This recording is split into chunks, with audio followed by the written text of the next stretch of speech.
हम स्वामी सहजानंद सरस्वती जी की जयंती यहाँ से लेकर दिल्ली तक मनाएं, श्री बाबू की भी जयंती मनाते हैं, परशुराम जयंती मनाते हैं। हम अपने पूर्वज का सम्मान यदि हम करेंगे तभी हमारा पड़ोसी करेगा।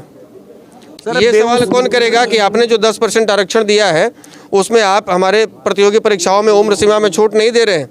ये सवाल कौन करेगा कि जिस प्रकार से ओबीसी आयोग है, पिछड़ा आयोग है, अल्पसंख्यक आयोग है, उसी प्रकार से सवर्ण आयोग भी बने। जाति के नाम पर मंत्रालय मिल रहा है, जाति के नाम पर टिकट मिल रहा है, लेकिन वो आपकी जाति की समस्या नहीं रख रहे हैं। केंद्र में रहते भर में, सत्ता में रहते भर में, मंत्री रहते भर में रामविलास पासवान जी और चिराग पासवान जी SC/ST एक्ट का विरोध किए थे सरकार के फैसले का। तो हम तो उनसे आग्रह करेंगे कि आप अगली बार जो अपना लोकसभा क्षेत्र चुनिए तो वो लोकसभा क्षेत्र चुनिए जहाँ पर हिंदू मुस्लिम का मुद्दा हो, जैसे कटिहार, जैसे अररिया, जैसे किशनगंज। जो सांसद महोदय हैं इनके लिए तो खैर कहना ही नहीं, तो महान है। ये हिंदू के नेता हैं। भूमिहार के नेता होते तो समीर सिंह जी की हत्या हुई थी वहाँ जाते ना, भूमिहार बच्चियों की बलात्कार होती है वहाँ जाते, लेकिन रजौरा में छोटी सी घटना हो जाएगी तो वहाँ चले जाएंगे क्योंकि वहाँ हिंदू मुस्लिम का मामला है। बिहार की ऐतिहासिक धरती बेगूसराय जिले के गढ़पुरा में भूमिहार ब्राह्मण एकता मंच के राष्ट्रीय अध्यक्ष आशुतोष कुमार आए हैं और 22 फरवरी को किसान नेता स्वामी सहजानंद सरस्वती की जो जयंती मनाई जाएगी पटना में, वहाँ यहाँ के लोगों को आमंत्रित करने के लिए आ रहे हैं। चूँकि बीजेपी के द्वारा भी वहाँ पर कार्यक्रम का आयोजन किया गया है। उस कार्यक्रम के बगल में श्री कृष्ण हॉल है, वहाँ पर इनके द्वारा कार्यक्रम का आयोजन किया गया है। बताया जाता है कि भूमिहार का नेता आशुतोष कुमार जो है उनके द्वारा साफ शब्दों में कहा गया है कि बीजेपी के द्वारा जिस तरह से कार्यक्रम का आयोजन किया गया है उस कार्यक्रम में ना कि बीजेपी भूमिहारों को खुश कर रही है बल्कि उन्हें खुश करने का प्रयास कर रही है। लेकिन इस बात की यह गवाह दे रही है कार्यक्रम कि आज भूमिहार जाग चुकी है और भूमिहार के जागने के कारण ही आज वहां पर गृह मंत्री अमित शाह पटना पहुंच रहे हैं। ऐसे में उन कार्यक्रम का आयोजन किया गया है। बड़ी संख्या में भूमिहार वर्ग के लोगों को वहां पर आमंत्रित करने का प्रयास किया गया है और जगह जगह घूमकर आशुतोष कुमार के द्वारा वहां पर लोगों को आमंत्रित किया जा रहा है। उनसे भी बात करेंगे अगर जिस तरह से वहां पर कार्यक्रम का आयोजन किया गया है उस कार्यक्रम का क्या मकसद है, भूमिहार ब्राह्मण एकता मंच के जो लोग हैं उनके द्वारा इस कार्यक्रम के आयोजन से क्या फायदा होगा। भूमिहार ब्राह्मण एकता मंच के राष्ट्रीय अध्यक्ष आशुतोष जी मेरे साथ हैं। सर, जिस तरह से 22 फरवरी को बीजेपी भी पटना में किसान नेता सहजानंद सरस्वती का कार्यक्रम का आयोजन किया गया, उनकी जयंती मनाई जा रही है और एक तरफ बीजेपी कार्यक्रम का आयोजन किया गया और एक तरफ आप लोग भूमिहार ब्राह्मण एकता मंच के द्वारा कार्यक्रम का आयोजन किया गया। क्या ये वोट की राजनीति नहीं है? देखिए, वोट की राजनीति करने तो वो लोग आएंगे जो पहली बार आ रहे हैं इस तरह के आयोजन में, हमारी विभूतियों के आयोजन में। ये तो हमारा कर्तव्य है कि हम अपनी विभूति, कोई उनको सम्मान दे या ना दे, लेकिन हम उनको देंगे। हम स्वामी सहजानंद सरस्वती जी की जयंती यहाँ से लेकर दिल्ली तक मनाएं, श्री बाबू की भी जयंती मनाते हैं, परशुराम जयंती मनाते हैं। तो ये तो हमारा फर्ज है। दूसरे यदि नहीं कर रहे हैं, दूसरे सम्मान नहीं दे रहे हैं तो क्या हम भी नहीं दें? हम अपने पूर्वज का सम्मान यदि हम करेंगे तभी हमारा पड़ोसी करेगा। तो अब जो लोग आ रहे हैं तो पहली बार आ रहे हैं, ये तो ये समाज के लिए खुशी की बात है कि ये आपके जागरूकता का परिणाम है कि जो लोग इस गलतफहमी में रहते थे कि इनके पूर्वजों को सम्मान दो या ना दो, इनकी जयंतियों में जाओ या ना जाओ, ये तो कहाँ जाएंगे, हम ही को वोट देंगे, उनको अब लग रहा है कि नहीं जाएंगे तो वोट खिसकेगा। तो आप अपने अधिकार के लिए जागरूक हुए हैं, हमारा समाज जागरूक हुआ है, इसलिए हम वो बधाई का पात्र है। लेकिन जो लोग कार्यक्रम करवा रहे हैं उनकी मंशा पहले स्पष्ट होनी जरूरी है। क्या वो केवल फिर इतना ही मंशा है कि हमको मंत्री बना दिया जाए, इतनी ही मंशा है कि फिर से टिकट कन्फर्म हो जाए, इतनी ही मंशा है कि फिर से राज्यसभा चले जाए? तो ये सवाल कौन करेगा कि हमारी जो परंपरागत 5-7 सीटें छीन ली गई उसको वापस कब दे रहे हैं आप? ये सवाल कौन करेगा कि आपने जो 10% आरक्षण दिया है उसमें आप हमारे प्रतियोगी परीक्षाओं में उम्र सीमा में छूट नहीं दे रहे हैं? ये सवाल कौन करेगा? तो इस तरह ये सवाल कौन करेगा कि जिस प्रकार से ओबीसी आयोग है, पिछड़ा आयोग है, अल्पसंख्यक आयोग है, उसी प्रकार से सवर्ण आयोग भी बने और उसको संवैधानिक दर्जा दिया जाए? इसकी बात कौन करेगा? ये तो केंद्र सरकार के हाथ में है। तो ये बात करने के लिए मादा चाहिए, हिम्मत चाहिए, जो कि वहाँ नहीं दिखता है और ये बातें होंगी भी नहीं। इसीलिए अमित शाह जी, माननीय अमित शाह जी आ रहे हैं, हम तो आपके चैनल के माध्यम से उनको आमंत्रित करेंगे। हम तो फैक्स भी भेजेंगे, हम तो बैनर पोस्टर लगा के भी आमंत्रित करेंगे और नहीं आते हैं तो हम आप लोगों के माध्यम से, मीडिया बंधुओं के माध्यम से उन तक अपनी आवाज़ पहुंचाएंगे जो हमारी मांग है। सर, आप अपने समुदाय के लोगों के, भूमिहार ब्राह्मण एकता मंच के लोगों से क्या आग्रह करना चाहते हैं? ये बीजेपी के पार्टी के द्वारा जो कार्यक्रम का आयोजन किया गया है उसमें ना जाके भूमिहार ब्राह्मण के द्वारा जो कार्यक्रम का आयोजन किया गया है उसमें शामिल हो।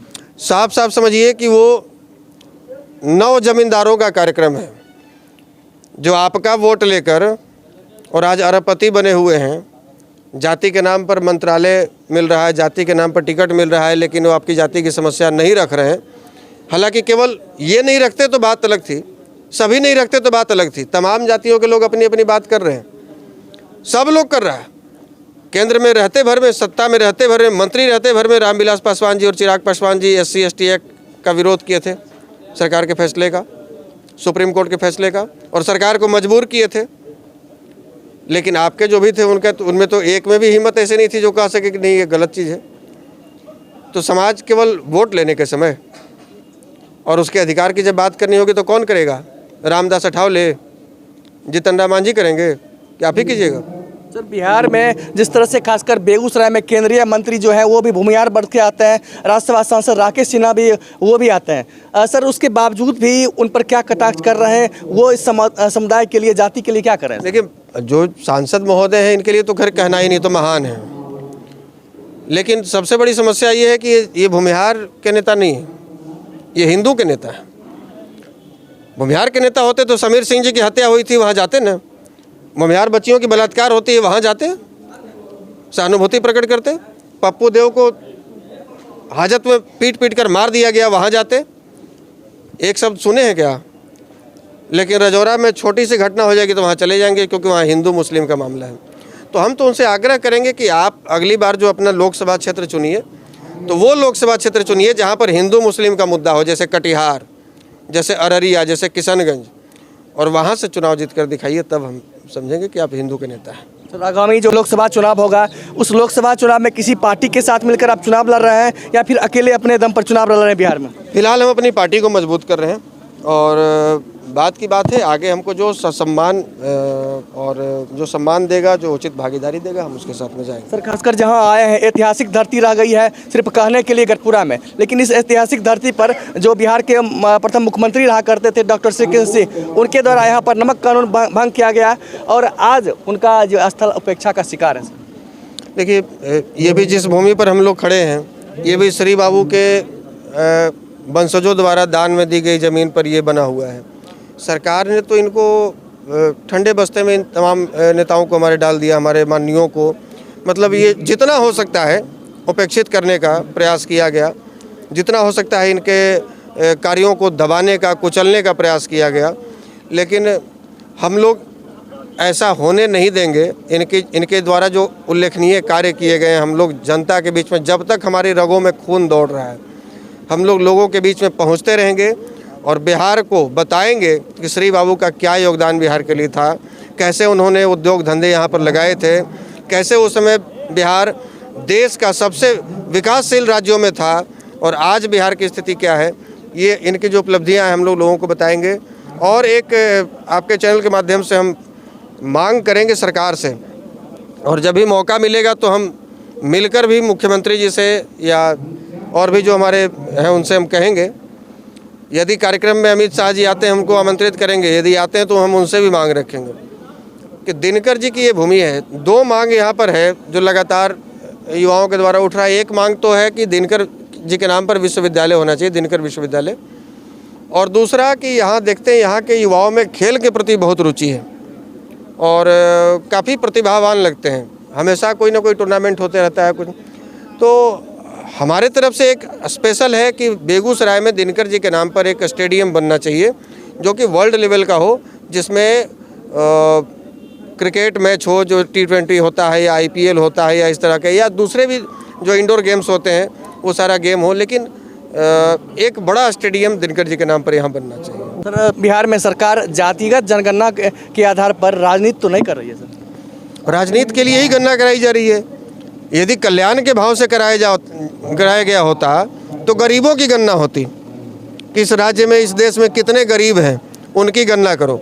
ये जातियों की गणना करने का मतलब है कि राजनीतिक हित साधना है, सीधी सी बात। सर, जिस तरह से अभी गढ़पुरा आकर आशुतोष जी भूमिहार ब्राह्मण एकता मंच के तमाम सदस्यों को आग्रह किए हैं पटना में 22 फरवरी को जो कार्यक्रम का आयोजन किया गया है उसमें शामिल होने के लिए।